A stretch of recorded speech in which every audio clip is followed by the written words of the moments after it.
প্রণাম বিব্যক্তিত্ব থেকে। ভক্তিহীন অভ্যাসের পুজো। রাজ্য বশ করতে পারলেই তুমি রাজা, সিংহাসন তোমার।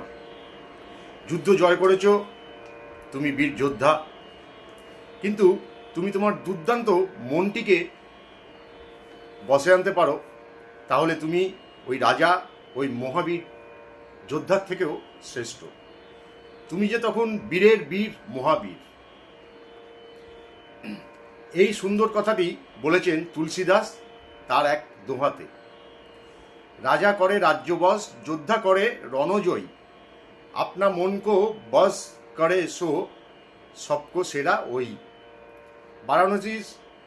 বারাণসীর চতুষ্পাটিতে স্বাস্থ্য শিক্ষা নেওয়ার সময় তুলসীদাস বললেন, শুষ্ক জ্ঞান, ভক্তিহীন অভ্যাসের পুজো আমার ভালো লাগে না।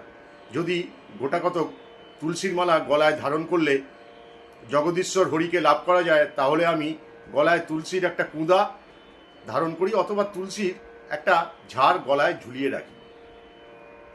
যদি কেবল পাষাণের একটা পাথরের অর্চনা করলেই মহেশ্বরকে লাভ করা যায়, তাহলে আমি পর্বতের অর্চনা করতেও প্রস্তুত আছি। ভগবানকে জানা সেটা এক বিষয়, যুক্তিতর্ক, বেদান্তবাদ ইত্যাদি। আর ভগবানকে পাওয়া, ঈশ্বর লাভ, সেটি কিন্তু আসল। তুলসীদাস জানতেন জ্ঞানের সাথে অহংকার বাড়ে, সাধারণ মানুষের সাথে ভেদ সৃষ্টি হয়, সহজ সরল বিশ্বাস উবে যায়, নিজেকে মনে হয় আমি উঁচুতলার মানুষ। মানুষের যাত্রাপথ অনন্ত, জ্ঞানের কোনো শেষ নাই। একটি একটি করে দুয়ার খুলে যায়, অজ্ঞান দূরে চলে যায়, জ্ঞান কাছে আসে, আরও কাছে। তাই তুলসীদাস নিজেকে বলেছেন, তুলসী, তুমি জপ, তপ, প্রতিমা অর্চনা যা কিছু করছো সব পুতুল খেলা।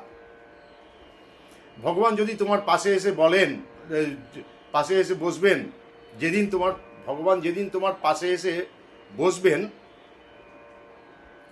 কাঁধে হাত রেখে কাছে টেনে নেবেন, তখন ওইসব পুতুল খেলার আর প্রয়োজন থাকবে না। যে মেয়েটি পুতুল খেলতো, সে এখন চলে গেছে শ্বশুরালয় আর তার প্রিয়তমের কাছে। তুমি কবে যাবে? পুতুলগুলো তুলে বাক্সে রাখো। তুমি এখনো জানো না, শ্রী রামচন্দ্রের কৃপা লাভ করা অতি সহজ, গঙ্গা আর সাধু সঙ্গের মতোই সহজ। যোজন হতে যোজন দূরে থাকলেও ভগবান ভক্তকে আপন করে নেয়, চরণে আশ্রয় দেন। একবার ভেবে দেখো তো, চাতক পাখি আর সাগরের সম্পর্ক, মেঘের প্রতি চাতকের ভালোবাসা। সাগরের কত জল, তৃষ্ণায় ছাতি ফেটে গেলেও প্রাণ রক্ষার জন্য চাতক মেঘের জলের ওপরই ভরসা করে। দিনের পর দিন মেঘ শূন্য আকাশ, তৃষ্ণার্ত চাতক, শুষ্ক কণ্ঠ, প্রাণ বুঝি যায়, অন্য জল সে নেবে না। ঈশ্বর প্রেমের পথ, সে পথ অতি কঠিন, অতি দুর্গম, এই পথে সহজে পা রাখা যায় না। তাই শুধু বাইরের আচরণ আর আভরণ নয়, অনন্তে ঈশ্বর প্রেম জাগরিত হওয়াই আসল কথা। প্রণাম ঠাকুর, প্রণাম মা, প্রণাম স্বামী।